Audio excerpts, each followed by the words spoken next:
हाँ जी, सत श्री अकाल, this is me advocate Gurjant Singh. आज हम डिस्कस करेंगे सीएए के बारे में, सिटीज़न अमेंडमेंट एक्ट के बारे में। देखिए, पाकिस्तान, अफ़गानिस्तान और बांग्लादेश के गैर मुस्लिम शरणार्थियों को नागरिकता देने वाले कानून आज से पूरे देश में लागू हो गया है। 12 दिसंबर 2019 को राष्ट्रपति ने नागरिकता संशोधन कानून को मंजूरी दी। 6 महीने के भीतर नियम बनाकर इसे लागू करना था, लेकिन 4 साल और 8 एक्सटेंशन के बाद 11 मार्च को सरकार ने इसका नोटिफिकेशन जारी कर दिया। अब हमें ये जानना जरूरी है कि भी सीएए का विरोध कौन कर रहा है और क्यों।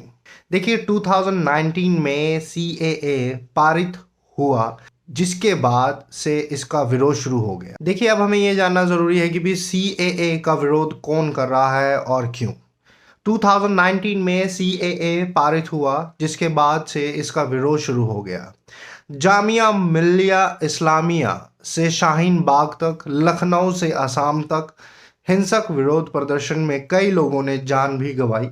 विरोध करने वालों में दो तरह के लोग थे। पहला, असम समेत देश के पूर्वोत्तर राज्यों के लोग। वहां के अधिकांश लोगों का ये आशंका है कि इस कानून के लागू होने के बाद उनके इलाके में प्रवासियों की तादाद बढ़ जाएगी, जिससे पूर्वोत्तर राज्य के कल्चर और भाषाई विविधता का नुकसान पहुंचेगा। दूसरा, भारत के अन्य क्षेत्र के लोग सीएए का विरोध इसलिए कर रहे हैं क्योंकि इसमें मुस्लिम शरणार्थियों को शामिल नहीं किया गया है। इस कानून में तीनों देशों से आए सभी 6 धर्म के शरणार्थियों को नागरिकता देने का प्रावधान किया गया है, जबकि मुस्लिम धर्म के लोगों को इससे बाहर रखा गया है। विपक्ष का आरोप है कि इसमें खास तौर पर मुस्लिम समुदाय को निशाना बनाया गया है। उनका तर्क है कि यह संविधान के अनुच्छेद 14 का उल्लंघन है, जो समानता के अधिकार की बात करता। अब यह जानना जरूरी है कि सीएए में मुस्लिमों को क्यों नहीं शामिल किया। बीजेपी ने कहा कि केंद्र सरकार सीएए के माध्यम से बांग्लादेश, पाकिस्तान और अफगानिस्तान के प्रभावित अल्पसंख्यक समुदायों को राहत देना चाहती है। मुस्लिम समुदाय इन देशों में अल्पसंख्यक नहीं है, बल्कि बहुसंख्यक है।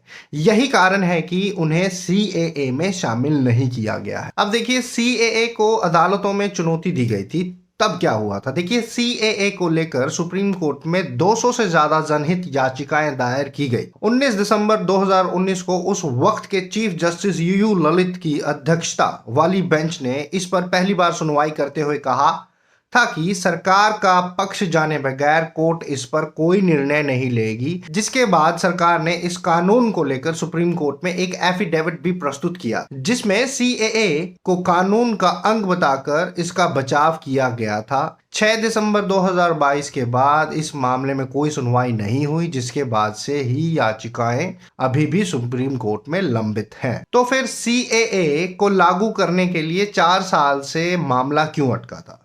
सीएए कानून पर 12 दिसंबर 2019 को मुहर लगाई गई थी।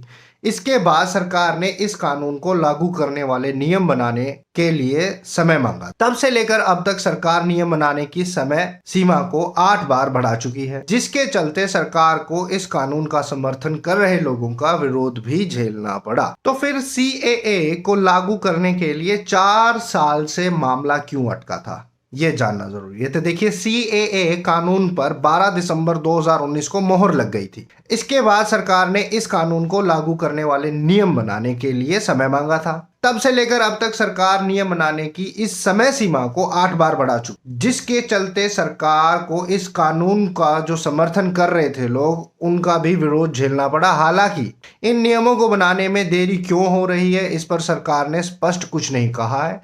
गृह मंत्री अमित शाह ने अपने एक पुराने बयान में कहा था कि महामारी के कारण नागरिकता संशोधन अधिनियम को लागू करने में देरी हो रही है। वहीं कानून के पास होने के बाद नॉर्थ ईस्ट समेत देश भर में हुआ हिंसक विरोध भी कानून के लंबित होने का एक बहुत बड़ा कारण माना जा सकता है या हो सकता है।